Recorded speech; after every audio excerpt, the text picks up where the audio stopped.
Pemirsa Khazanah, setiap orang pasti pernah berbuat salah dan dosa, baik disengaja maupun tidak disengaja. Sebab berbuat salah merupakan sifat manusia.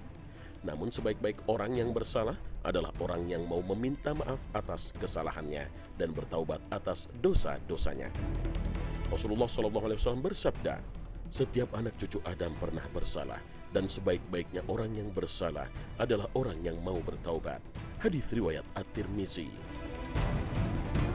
Bahkan jika manusia seluruhnya tidak ada yang berbuat salah, semua baik dan soleh, sehingga hanya ada kebaikan di dunia ini, justru yang demikian ini bukanlah sifat manusia.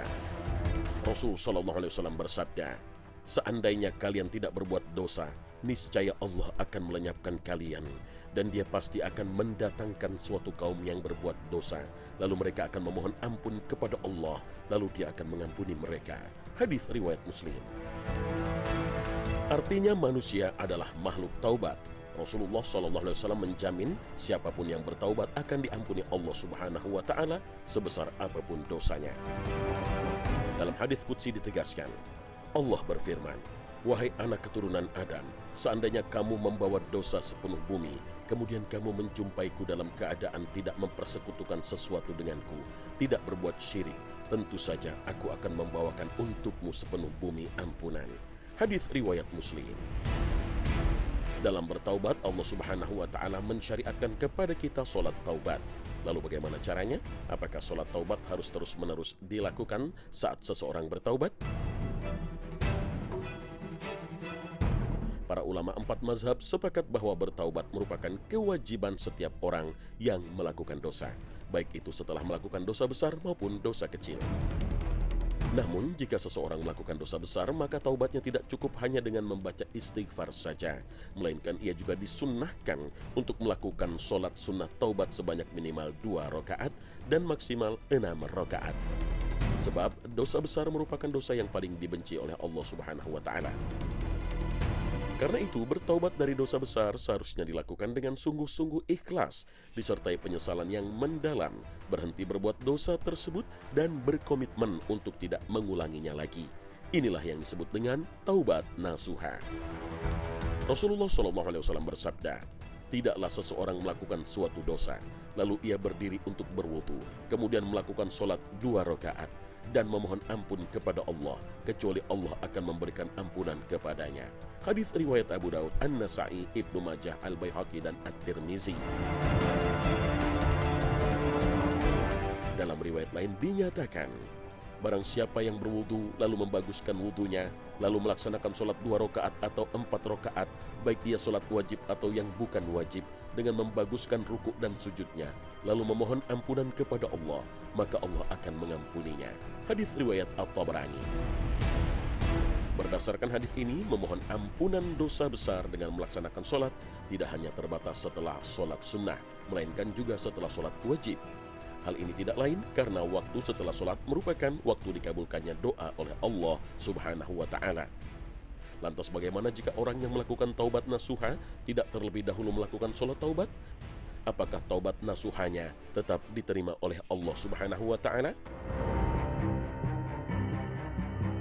Para ulama sepakat bahwa sholat taubat 2 rakaat hukumnya sunnah. Maka sebagaimana ibadah sunnah lainnya tidak apa-apa jika ditinggalkan.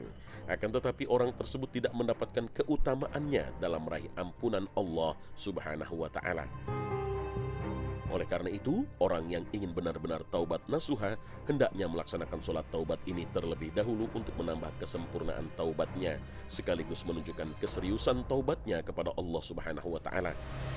Sebab dalam hadis Nabi SAW, sholat 2 rakaat merupakan syarat untuk mendapatkan ampunan dari Allah Subhanahu wa Ta'ala saat seseorang melakukan taubat nasuha. Adapun diterima atau tidaknya taubat seseorang, para ulama tidak memasukkan sholat taubat sebagai syarat diterimanya taubat. Namun mereka sepakat bahwa syarat diterimanya taubat seseorang adalah apabila ia menyesal atas dosanya, berhenti dari perbuatan dosa itu, dan bertekad untuk tidak mengulanginya. Allah Subhanahu wa Ta'ala berfirman, Dan orang-orang yang apabila mengerjakan perbuatan keji atau menganiaya diri mereka sendiri, mereka ingat akan Allah, lalu memohon ampun atas dosa-dosa mereka. Siapa lagi yang dapat mengampuni dosa selain daripada Allah? Dan mereka tidak meneruskan perbuatan kejinya itu, sedang mereka mengetahui. Al-Quran Surah Ali Imran ayat 135. Sedangkan sholat 2 rakaat adalah cara yang ditempuh untuk tidak melakukan dosa dan upaya mendekatkan diri kepada Allah Subhanahu wa Ta'ala. Karena Allah Subhanahu wa Ta'ala berfirman, sesungguhnya sholat itu mencegah dari perbuatan keji dan munkar. Al-Quran Surah Al-Ankabut ayat 45. Lalu bagaimana jika seseorang melakukan dosa besar lagi? Apakah ia wajib melakukan taubat nasuha dan sholat taubat lagi? Atau hanya sekali saja? Atau berulang setiap melakukan dosa besar? Secara kodrat, manusia adalah makhluk yang lemah. Dan akibat kelemahannya inilah mereka mudah terjerumus ke dalam dosa. Tetapi Allah Subhanahu wa Ta'ala Maha Pengampun, Maha Penerima Taubat, Maha Pengasih lagi Maha Penyayang. Oleh karena itu, setiap kali seorang hamba berbuat dosa, kemudian memohon ampunan kepada Allah Subhanahu wa Ta'ala, maka Allah akan selalu membuka pintu ampunan baginya.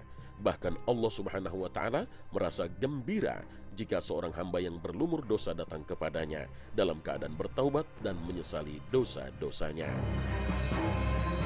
Allah Subhanahu wa Ta'ala berfirman, wahai orang-orang yang beriman, bertaubatlah kamu kepada Allah dengan taubat nasuha. Mudah-mudahan Tuhanmu akan menghapuskan kesalahan-kesalahanmu dan memasukkan kamu ke dalam surga yang mengalir di bawahnya sungai-sungai. Al-Quran Surah At-Tahrim ayat 8. Rasulullah SAW bersabda, sesungguhnya Allah itu begitu gembira dengan taubat hambanya, melebihi kegembiraan seseorang di antara kalian yang menemukan kembali untanya yang telah hilang di tanah yang luas. Hadis riwayat Al-Bukhari dan Muslim. Berdasarkan ayat Al-Quran dan hadis ini, Allah Subhanahu wa Ta'ala tidak pernah bosan menerima taubat hamba-hambanya selama sang hamba ikhlas melakukannya karena takut kepada Allah Subhanahu wa Ta'ala. Meskipun seseorang itu berbuat dosa dan bertaubat berulang-ulang. Abu Hurairah radhiyallahu anhu menuturkan, saya mendengar Rasulullah SAW bersabda, sesungguhnya seorang hamba berdosa terkadang mengucapkan terjerumus dalam dosa, maka dia mengatakan, wahai Tuhanku, saya berdosa. Terkadang mengatakan, saya terkena dosa, maka ampunilah daku. Tuhannya mengatakan, apakah hambaku mengetahui kalau punya Tuhan yang mengampuni dosa dan dibawanya? Maka saya ampuni hambaku. Kemudian diam, Masya Allah, waktu yang tidak diketahui. Kemudian ditimpa dosa atau terjerumus dalam dosa, maka dia mengatakan, saya terkena dosa lagi, maka ampunilah daku. Tuhannya mengatakan, apakah hambaku mengetahui kalau punya Tuhan yang mengampuni dosa dan dibawanya? Maka saya ampuni hambaku. Kemudian diam, Masya Allah, waktu yang tidak diketahui. Kemudian ditimpa dosa atau terjerumus dalam dosa, mengatakan, saya terkena dosa lagi, maka ampunilah daku. Tuhannya mengatakan, apakah hambaku mengetahui kalau punya Tuhan yang mengampuni dosa dan dibawanya? Maka saya ampuni hambaku. Kemudian diam, Masya Allah, waktu yang tidak diketahui. Kemudian ditimpa dosa atau terjerumus dalam dosa. Terkadang mengatakan, saya terkena dosa, maka ampunilah daku. Tuhannya mengatakan, apakah hambaku mengetahui kalau punya Tuhan yang mengampuni dosa dan dibawanya? Maka saya ampuni hambaku 3 kali. Hadis riwayat Bukhari dan Muslim. Imam An-Nawawi menjelaskan bahwa hadis ini nampak dari sisi dalalahnya bahwa meskipun dosa terulang 100, 1000 kali atau lebih dan bertaubat setiap kali perbuatan dosanya terulang, maka taubatnya diterima, gugur dosanya. Kalaupun dia bertaubat sekali setelah semua dosa yang telah dilakukan berulang kali, maka taubatnya sah. Umar bin Abdul Aziz berkata, wahai manusia, barang siapa yang berkubang dalam dosa, maka beristighfarlah kepada Allah dan bertaubat. Kalau kembali berdosa, maka memohonlah ampunan kepada Allah dan bertaubat. Kalau kembali lagi, hendaknya beristighfar dan bertaubat. Karena sesungguhnya kesalahan-kesalahan dibelitkan di pundak seseorang. Sesungguhnya kebinasaan ketika terus-menerus melakukannya. Maknanya bahwa seseorang seharusnya melakukan apa yang telah ditentukan dosa kepadanya, sebagaimana sabda Nabi SAW. Ditetapkan kepada Bani Adam bagiannya dari zina, dia mendapatkan hal itu tidak dapat disangkalnya. Akan tetapi Allah menjadikan seorang hamba jalan keluar dari dosa, dihapus dengan taubat dan istighfar. Kalau dilaksanakan maka akan terlepas dari kejelekan dosa. Kalau terus-menerus melakukan dosa tanpa bertaubat, maka dia akan hancur. Meski demikian, penjelasan Hasan Al-Basri patut direnungkan. Apakah salah seorang di antara kami tidak merasa malu dari Tuhannya, memohon ampunan dari dosa-dosanya, kemudian diulangi lagi, lalu beristighfar, kemudian diulangi lagi? Setan berharap bisa menang dari kamu dengan semua ini, maka jangan bosan dengan istighfar. Wallahu a'lam bissawab.